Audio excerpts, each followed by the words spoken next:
Israel's war has spilled into Lebanon, targeting Hezbollah, an ally of Iran. An airstrike on a residential building killed 4 people in central Beirut. The Lebanese Health Ministry says more than 500 people have been killed since the conflict began. Well, Heidi Pett was at the building shortly after the explosion and sent this report.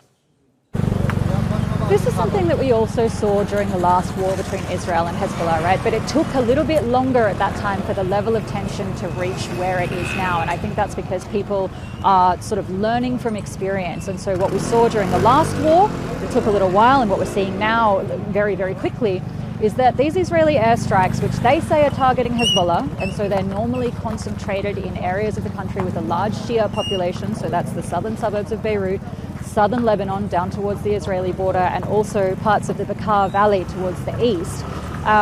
But these airstrikes are not just confined to Shia areas, they're not just confined to Shia villages, and they are not just confined to Shia suburbs of the capital.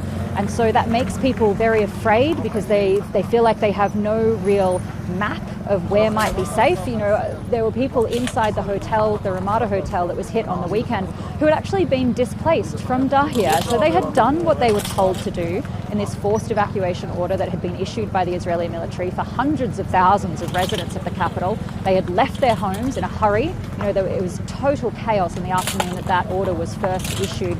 Traffic was completely gridlocked as people left their homes in a panic.